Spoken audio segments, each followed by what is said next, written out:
Cinema शौकीन सबका स्वागत करता है। आज हम बात करने वाले हैं रैंसम के बारे में। यह कहानी है एक करोड़पति जिसके बेटे को किडनैप कर लिया जाता है, मगर किडनैपर्स को यह बात पता नहीं है कि यह करोड़पति आदमी एक मास्टरमाइंड है जो किडनैपर्स को कहीं का नहीं छोड़ेगा। कहानी की शुरुआत होती है और हमारे सामने न्यूयॉर्क शहर का दृश्य आता है। यहीं पर हम एक शानदार पार्टी देखते हैं और इस पार्टी को ऑर्गेनाइज किया है टॉम मुलन नाम के आदमी ने, जो एक बड़ी एयरलाइन कंपनी चलाता है। यहाँ पर एक कमर्शियल चल रहा है जिसमें उसकी पूरी जर्नी दिखाई जा रही है कि कैसे उसने अरबों का एम्पायर खड़ा कर दिया बिना किसी के मदद। वो एक मिडिल क्लास फैमिली से आता था, उसे परिवार से भी ज्यादा सपोर्ट नहीं मिला, फिर भी सिर्फ अपनी मेहनत के बलबूते पर उसने इतनी बड़ी कंपनी को खड़ा किया है। यहीं पर हम टॉम की पत्नी को देखते हैं जिसका नाम है केट, और इनका एक छोटा सा बच्चा है जिसका नाम है शॉन। इनकी पार्टी चली रही होती है, तभी दूसरी तरफ हम किडनैपर्स को देखते हैं जो एक कमरे को ऐसा बना रहे हैं ताकि अंदर से कोई कितना भी चिल्ला ले उसकी आवाज बाहर ना जाए और किसी को यहाँ पर कैद करके रखा जा सके। थोड़े समय के बाद टॉम को बुलाया जाता है एक इवेंट में जहाँ पर वो चीफ गेस्ट है। वो अपने साथ केट और शॉन को भी लेकर के जाता है। टॉम यहाँ पर लोगों से बात करने में बिजी है। तभी हम शॉन को देखते हैं जो चारों तरफ घूम रहा है, मगर उसे ये बात पता नहीं है कि यहाँ पर कुछ किडनैपर्स आ चुके हैं। हम दो भाइयों को देखते हैं जिनका नाम है क्लार्क और कबी। ये लोग यहाँ पर किडनैप करने आए हैं टॉम को। उनकी पूरी की पूरी टीम यहाँ पर है। इनकी टीम का तीसरा आदमी बाहर गाड़ी में इनका इंतजार कर रहा है जिसका नाम है माइल्स। माइल्स एक कंप्यूटर एक्सपर्ट है, मगर इन सबको ये सारी टिप दी है मारिस नाम की लड़की ने, जो टॉम के यहाँ ही काम करती है। उसे सारी खबर थी कि शॉन कब कहाँ जाने वाला है, इसीलिए बड़ी ही आसानी से वो लोग शॉन को यहाँ से लेके भागने लगते हैं। थोड़ी देर के बाद केट को एहसास होता है कि शॉन कहीं नजर नहीं आ रहा। तब वो ये बात टॉम को बताती है। अब ये दोनों मिलकर के यहाँ पे शॉन को ढूंढ रहे हैं, मगर शॉन इन्हें कहीं भी नजर नहीं आता। परेशान होने के बाद ये लोग घर पे चले आते हैं। तभी इनके ईमेल पर किडनैपर्स फोटो भेजते हैं शॉन की, जिसे उन लोगों ने एक बिस्तर से बांध करके रखा है और उसके आंखों पर भी पट्टी लगा दी है। इस दृश्य को देखने के बाद इन दोनों की हालत खराब होने लगती है। तभी किडनैपर का इनके पास कॉल आता है। वो लोग वॉइस चेंजर का इस्तेमाल कर रहे हैं ताकि किसी को भी इनकी आवाज के बारे में पता ना लग सके। वो टॉम को कहते हैं कि हमें $2 मिलियन चाहिए, जितनी जल्दी हो सके उतनी जल्द, और अगर तुमने पुलिस वालों को इस बारे में बताने की कोशिश की तब सबसे पहले हम तुम्हारे बेटे को मारेंगे। इस बात को सुनने के बाद ये दोनों डर जाते हैं। टॉम कहता है कि हमें FBI को बुलाना चाहिए, मगर केट मना करती है। तब टॉम समझाता है कि ये सारे लोग बहुत खतरनाक, इस बात की कोई गारंटी नहीं है कि अगर मैं पैसे दे भी दूं तब भी ये हमारे बच्चे को जिंदा छोड़ेंगे, इसीलिए मैं जैसा कहता हूँ ऐसा कर। वो तुरंत FBI से कांटेक्ट करता है। FBI वाले कंस्ट्रक्शन वर्कर बन करके पहुंच जाते हैं इनके घर के अंदर। FBI की टीम को लीड कर रहा है एजेंट हॉकिंस। हॉकिंस टॉम से पूछता है कि तुम्हारा प्लान क्या है, तुम उनसे कैसे डील करना चाहते हो। टॉम कहता है कि मुझे बस मेरा बच्चा जिंदा चाहिए। मैंने 2 बैग्स तैयार करके रखे हैं जिसमें $2 मिलियन है। मैं बस ये चाहता हूँ कि पैसे मिलने के बाद भी मेरा बच्चा मेरे पास सुरक्षित है। इसमें किसी किस्म की कोई भी गड़बड़ नहीं होनी चाहिए, इसीलिए मैंने तुम लोगों को बुलाया है। दूसरी तरफ हम कबी को देखते हैं जो जाता है टॉम के पास। जाने के बाद वो देखता है कि जिस चीज से उन लोगों ने उसके पैर को बांधा था वहाँ पे कट लग गया है। उसे बहुत बुरा लगता है कि एक मासूम बच्चे के साथ ऐसा नहीं करना चाहिए। तब वो उसे शांत करवाता है और चॉकलेट भी देता है। तभी मारिस इस चीज को देख लेती है। वो बहुत ही ज्यादा गुस्से में है। वो कबी को बाहर ला करके कहती है कि तुम ये क्या कर रहे थे, हमने उस लड़के को किडनैप किया है, हम किसी से भी सहानुभूति नहीं लगा सकते। अगर कल कुछ भी गड़बड़ हुआ तो हमें इस बच्चे को मारना पड़ेगा। बाकी सारे लोग भी कबी को यही बात समझाते हैं। तब कबी कहता है कि हमने चाहे कुछ भी किया हो, हम अपनी इंसानियत को नहीं भूल सकते, वो बस एक मासूम बच्चा है। इस बात को सुनने के बाद लोग फिर से भड़क जाते हैं। तब क्लार्क अपने भाई को बचाने आता है और कहता है कि उसे जो करना है करने दो, वो एक छोटा बच्चा है, अगर उसने हमारी शक्ल देख ली तब भी उसे कुछ भी याद नहीं रहेगा। दूसरी तरफ हॉकिंस फिर से बात करता है टॉम से और पूछता है कि अगर कुछ भी ऐसा है तो मुझे बताओ, क्या तुम्हारा कोई दुश्मन है। तब वो कहता है कि थोड़े समय पहले मेरी एक डील होने वाली थी, तो मैंने यूनियन लीडर को पैसे खिलाए। कुछ वक्त के बाद ये बात बाहर आ गई। तब यूनियन लीडर को जेल में भेज दिया गया, मगर मेरे ऊपर कोई भी कार्यवाही नहीं। मुझे लगता है कि कहीं वो आदमी इसमें शामिल हो सकता है, मुझे सजा देने के लिए उसने मेरे बेटे को किडनैप किया हो। इस बात को सुनते ही हॉकिंग एक मीटिंग रखवाता है यूनियन लीडर के साथ टॉम की। टॉम जेल में जाकर के उससे कहता है कि मेरा बेटा कहाँ पे है। इस बात को सुनते ही वो आदमी भड़क जाता है और टॉम को मारने लगता है कि तुमने मेरी जिंदगी बर्बाद कर दी और आज तुम्हारी हिम्मत कैसे हुई मेरे ऊपर एक और इल्जाम लगाने। इस बात को सुनने के बाद सारे लोग समझ जाते हैं कि इस आदमी का किडनैपिंग में कोई हाथ नहीं है। दूसरी तरफ हम कबी को देखते हैं जो जाता है एक स्टोर पे वहाँ से कुछ चीजें लेने के लिए, मगर उसे ये बात पता नहीं है कि यहीं पर एक डिटेक्टिव खड़ा है जिसका नाम है जिमी शेकर। वो कुछ लोगों से पूछताछ कर रहा है क्योंकि हाल ही में यहाँ पर रॉबरी हुई थी। इसी बीच उसकी नजर पड़ती है कबी पे। वो देखता है कि कबी बहुत ही अलग तरीके से रिएक्ट कर रहा है, जैसे वो डरा हुआ हो या कुछ छुपा रहा हो। जिमी आकर के बाहर इंतजार करने लगता है कबी का। कबी आता है और जाने लगता है अपने घर की तरफ, मगर उसे ये बात पता नहीं है कि जिमी उसका पीछा कर रहा है। कुछ देर के बाद वो पहुंच जाता है उसके घर तक जैसे ही वो अंदर दाखिल होता है उसे वही कमरा नजर आता है जिसके अंदर शॉन को रखा गया है। वो पीफोल से देखता है, उसे शॉन नजर आ जाता है। तब वो जाता है सीधा कबी के पास और उसके सर पे बंदूक तान देता है। तब यहाँ पर हमें एक और सच्चाई पता लगती है कि इस सारे किडनैपिंग का मास्टरमाइंड कोई और नहीं बल्कि जिमी ही है। जिमी चिल्लाने लगता है कबी पे और कहता है कि तुमने सारे के सारे प्लानिंग पे पानी फेर दिया था। तुम्हें उस जगह पे जा करके बच्चों का खाना लेने की क्या जरूरत थी? इससे किसी को भी शक हो जाता कि वो बच्चा तुम्हारे पास है। जैसे मैंने तुम्हारा पीछा किया, कोई भी तुम्हारा पीछा करके यहाँ तक पहुँच सकता था। अगली बार अगर ये गलती हुई तो मैं तुम्हारे भेजे में गोलियां उतार दूंगा। इतना कहने के बाद वो चला जाता है मारिस के पास। ये दोनों इंटीमेट होते हैं। तब हमें पता लगता है कि ये दोनों एक दूसरे को डेट कर रहे हैं। मारिस गुस्से में जिमी से कहती है कि आखिर तुमने इन सरफिरों को अपने गिरोह में क्यों रखा है? हर बार इन्हें देखती हूँ तो मुझे लगता है कि ये सारी चीजों को खराब कर देंगे। इतनी मेहनत से जो हमने उसे किडनैप किया है वो सब कुछ यही खराब करेंगे। हमें अभी भी इनकी जरूरत नहीं है, इन्हें निकालो यहाँ से। कोई भी जिम्मेदारी लेने को तैयार नहीं है और ना ही कोई दिमाग से काम लेता है। जिमी कहता है कि मुझे थोड़ा समय दो, मैं सब कुछ ठीक कर दूंगा, बस एक बार हमें पैसे मिल जाए। अगले दिन ये लोग टॉम के घर पे कॉल करते हैं। FBI की पूरी टीम यहाँ पर है। जब टॉम बात कर रहा होता है तब ये लोग कॉल को ट्रैक करने की कोशिश करते हैं, मगर जिमी के पास माइल्स है जो एक कंप्यूटर एक्सपर्ट है। उसने सारी चीजों को ब्लॉक करके रखा है ताकि वो लोग उन्हें ट्रैक ना कर सके। जिमी टॉम को बताता है कि उसे कहाँ पर आना है। इस बात को सुनने के बाद उसे हॉकिन कहता है कि तुम वहाँ पर नहीं जाओगे, हम तुम्हारे जैसे दिखने वाले किसी और आदमी का इंतजाम करते हैं। टॉम कहता है कि मैं रिस्क नहीं ले सकता वरना मेरे बेटे की जान भी जा सकती है। हॉकिन थोड़ा सोचता है और कहता है कि हम तुम्हारी बॉडी पे माइक लगा रहे हैं ताकि सारी बातों को हम सुन सके। वो सारी तैयारी करना शुरू कर देते हैं। दूसरी तरफ जिमी और मारिस बहुत खुश हैं कि अब वो मालामाल होने वाले हैं। तभी कभी जाता है शॉन के पास और उससे कहता है कि देखो बच्चे, सब कुछ ठीक होने वाला है, थोड़ी देर और तुम अपने परिवार के पास वापस चले जाओ। दूसरी तरफ अब टॉम घर से निकल चुका है पैसों को लेकर के। रास्ते में उसके पास जिमी कॉल करता है और बताता है एक स्विमिंग पूल पे आने के लिए। वो कहता है कि पैसों को बाहर रखना और स्विमिंग पूल के अंदर कूद जाना।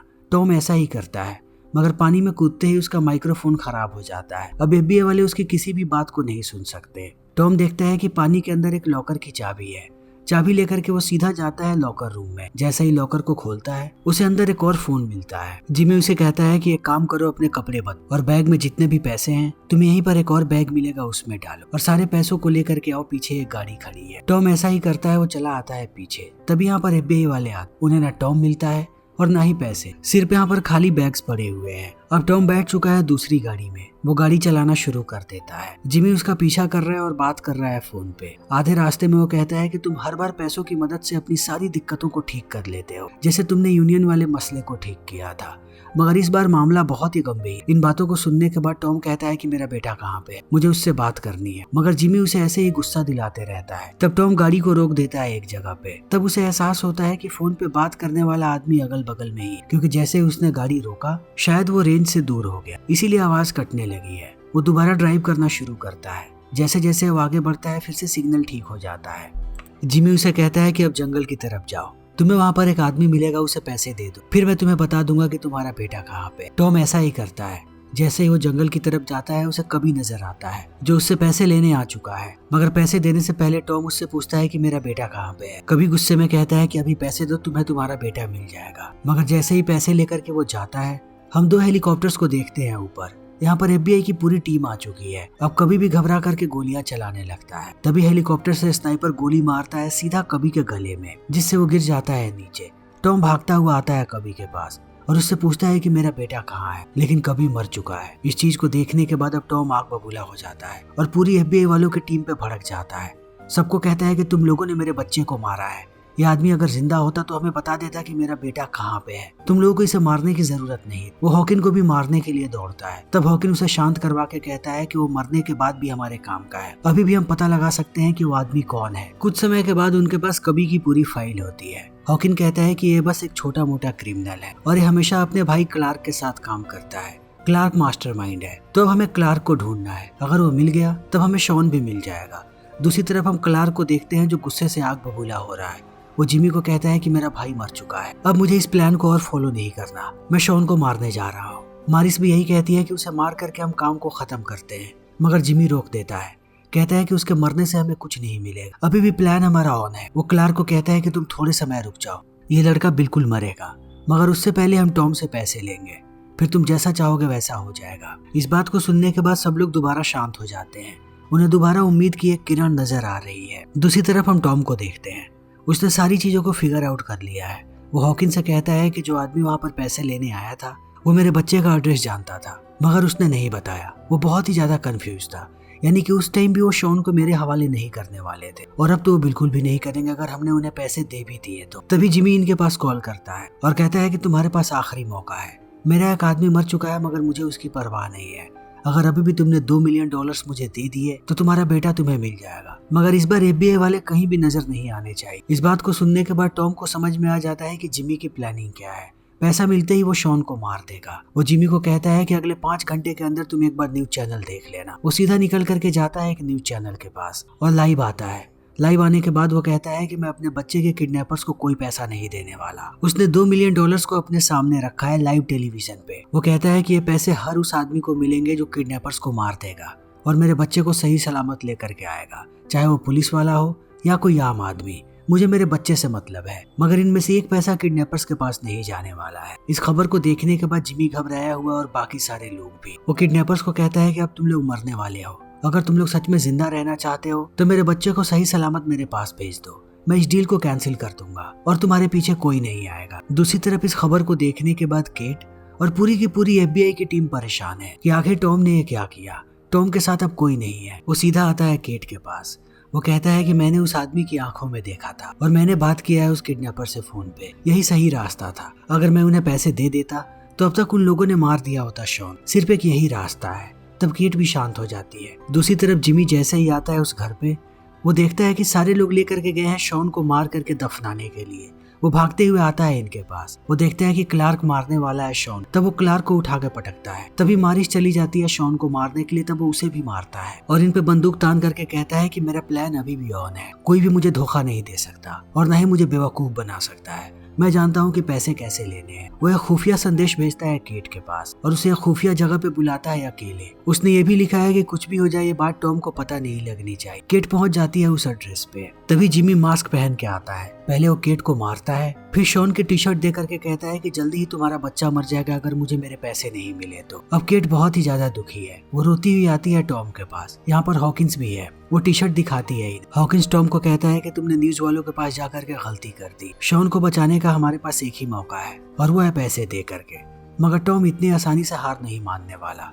वो गुस्से में बाहर आता है मीडिया वालों के पास जो उसके घर के बाहर ही खड़े हैं और सबको कहता है कि अब मैं इनाम की राशि को 2 गुना कर रहा हूँ। अब जो भी उन किडनैपर्स को मार करके मेरे बच्चे को लेके आएगा उसे मैं $4 मिलियन दूंगा। इस खबर को देखने के बाद जिमी और भी ज्यादा आग बबूला हो जाता है। वो पहले बात करवाता है शॉन से और टॉम को कहता है कि तुम अपने बच्चे की आवाज आखिरी बार सुनोगे अगर तुमने पैसे नहीं दिए तो। मगर टॉम इतनी आसानी से हार मानने वालों में से नहीं है। अब इन दोनों के बीच झगड़ा शुरू हो जाता है। ये दोनों एक दूसरे पर चिल्ला रहे हैं। एक वक्त के बाद जिमी अपना आपा खो देता है और कहता है कि अगर तुम सच में यही चाहते हो तो यही होगा। वो गोली चलाता है मगर उसने अभी भी मारा नहीं है शॉन को। मगर दूसरी तरफ टॉम को लगता है कि उसका बेटा मर गया और केट को भी यही लगता है। वो लोग रोने लगते हैं। अब जिमी इतने गुस्से में है कि वो घर की दूसरी तरफ चला जाता है और मारिस और क्लार्क को कहता है कि वो चीजों को पैक करे। इन लोगों ने पैकिंग की शुरुआत कर दी है। मारिस आखिरी बार देखती है शॉन की तरफ और उसे मारने के बारे में सोचने लगती है। दूसरी तरफ हम जिमी को देखते हैं जो एक और मास्टर प्लान बना रहा है। वो इतनी आसानी से हार मानने वालों में से नहीं है। वो तुरंत अपना रेडियो उठाता है और पुलिस वालों को एक इमरजेंसी के लिए मैसेज भेजता है। फिर अपनी बंदूक निकाल करके वो आगे आने लगता है वैन की तरफ। वो देखता है कि क्लार्क और माइल्स बैठे हुए हैं वैन। वो अपने बैच को आगे करता है और बंदूक तान देता है। ये लोग समझ जाते हैं कि जिमी इन्हें धोखा दे रहा है। अब उसकी ये डेस्परेट प्लानिंग है कि वो अपने टीम को मारे और बचा ले शॉन को, ताकि सबको लगे कि इसने ही शॉन को बचाया है और उसे सारे के सारे इनाम के पैसे मिल जाएं। क्लार्क भी इस चीज को समझ जाता है और भागने लगता है। मगर ये लोग भाग पाते उससे पहले जिमी मार देता है क्लार्क और माइल्स दोनों। इस आवाज को सुनने के बाद मारिस बाहर आती है। वो समझ जाती है कि जिमी उन्हें धोखा दे रहा है। तब वो भी गोली चलाती है। एक गोली आकर के लगती है जिमी के कंधे में। तब वो पीछे घूमता है और मारिस को भी मार देता है। अब सारे के सारे पुलिस वाले इधर ही आ रहे। वो चला जाता है अंदर और बगल में बैठ जाता है जाकर के शॉन के। जैसे ही पुलिस वाले अंदर आते हैं वो अपना बैच दिखा करके कहता है कि मैं एक पुलिस वाला हूँ। मैंने ही तुम लोगों को खबर दी थी यहाँ तक आने के लिए। अब सारे के सारे मीडिया वाले भी यहाँ पर आ चुके हैं। जिमी हीरो बन चुका है कि उसने शॉन की जान बचाई। टॉम और केट भी यहाँ पर आ जाते। यहाँ आते ही टॉम सबसे पहले शुक्रिया अदा करता है जिमी का। जिमी घायल है, उसे ये लोग लेकर के हॉस्पिटल जा रहे। फिर शॉन को लेकर के सब जाते हैं हॉस्पिटल। उसकी आंखों को हमेशा बांध करके रखा गया था, इसीलिए वो जैसे ही रोशनी देखता है वो डर जाता है। या अंधेरे में भी वो डरते रहता है। डॉक्टर कहते हैं कि धीरे धीरे उसकी हालत ठीक हो। जैसे जैसा समय बीतता है चीजें ठीक होने लगती। तभी जिमी आता है टॉम के घर पे अपने रिवॉर्ड को लेने के लिए। टॉम उसे पैसे देने के लिए तैयार है। जब ये लोग बैठे होते हैं तब जिमी टॉम से कहता है कि क्या मैं तुमसे एक सवाल पूछ सकता हूँ, आखिर तुमने पैसे क्यों नहीं दिए उन लोगों को। टॉम कहता है क्योंकि मुझे पता था कि पैसे मिलने के बाद वो मेरे बच्चे को मार देंगे। अगर मुझे ये श्योरिटी मिल जाती कि मेरा बच्चा जिंदा मेरे पास चला आएगा तब मैं 2 गुना क्या 5 गुना पैसे भी उन्हें दे देता। अभी इन दोनों की बातें चली रही होती है तभी हम देखते हैं कि शॉन यहाँ पर आ चुका है और वो दरवाजे पर खड़ा होकर के इनकी बातें सुन रहा है। जिमी की आवाज सुनने के बाद फिर से उसका ट्रॉमा वापस आ जाता है। अब शॉन कांप रहा है और अपने पैंट में पेशाब कर देता है। टॉम जैसे इस चीज को देखता है उसका दिमाग काम करना शुरू कर देता है फिर से, क्योंकि पुलिस वालों को रिपोर्ट के मुताबिक इनका एक और साथी था।